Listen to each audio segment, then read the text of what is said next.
आज हम एक प्रसंग लेकर उपस्थित हैं। प्रेम क्या है, जिसमें परम संत कहते हैं, प्रेम क्या है। सभी कहते हैं हम प्रभु से प्रेम करते हैं, मैं सतगुरु से प्रेम करता हूँ, लेकिन प्रेम है क्या। प्रेम पेड़ का फल है। यह परम लक्ष्य है जो हमारे अंतर में विकसित होता है और छलकता है।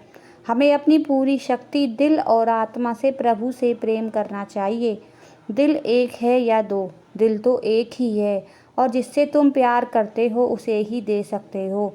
यदि तुम किसी को अपना दिल दे दो तो तुम्हारे पास क्या बचेगा। अपना आपा भूल कर तुम वही सोचोगे जैसा वह सोचता है। यही परम लक्ष्य है।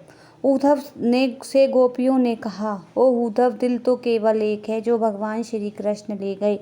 यदि तुमने अपना दिल सतगुरु को दे दिया है तो प्रभु को अलग से कुछ देने को बचा ही नहीं।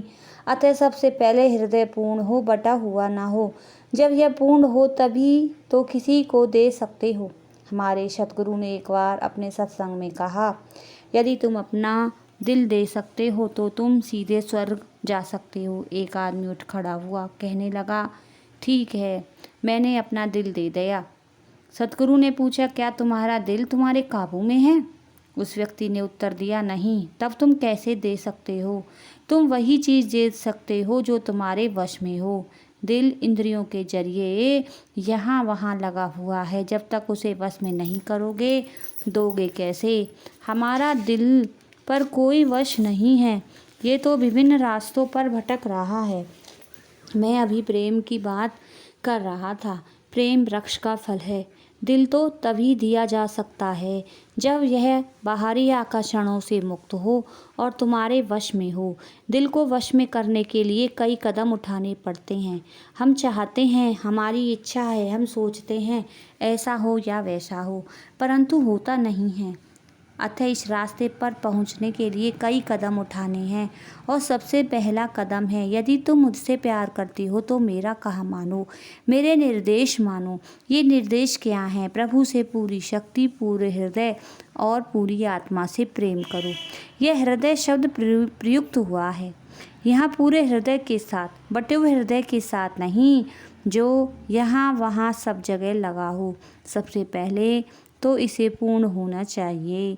हम प्रभु को प्यार करते हैं किसी चीज़ की चाहत में, कुछ पाने के लिए। अतः आरंभ में कहा है, मेरे निर्देशों का पालन करो। पश्चिमी देशों में जब पुलिसकर्मी रुको कहता है तो लोग भी रुक जाते हैं। जब मैं वहाँ था तो मैंने स्वयं यह देखा। यदि सतगुरु या कोई भी जिसे तुम प्यार करते हो कहता है रुको, तो वहीं उसी वक्त रुक जाओ, एक कदम भी आगे मत बढ़ाओ।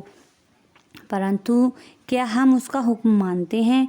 नहीं ना। तब कहाँ है हमारा प्यार। हम प्रेम के पीछे भागते हैं, प्रेम की चाहत रखते हैं, परंतु हमने अभी तक प्यार पाया ही नहीं। हमने तो प्रेम की नींव भी नहीं रखी, उसकी इमारत का पहला पत्थर भी नहीं रखा है।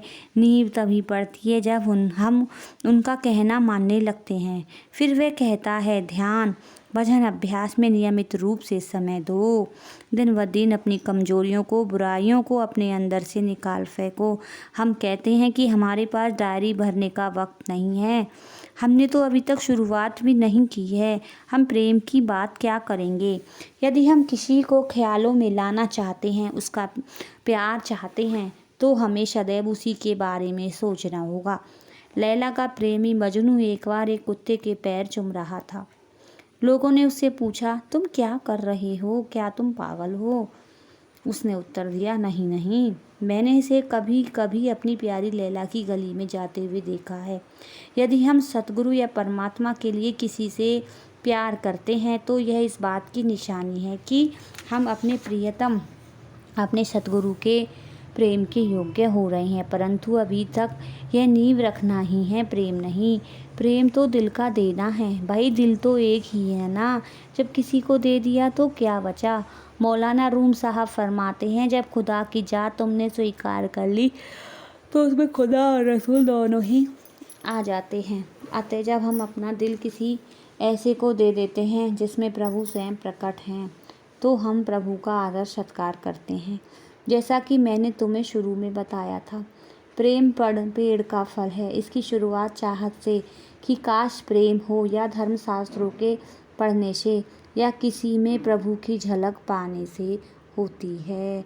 धन कृपाल जी।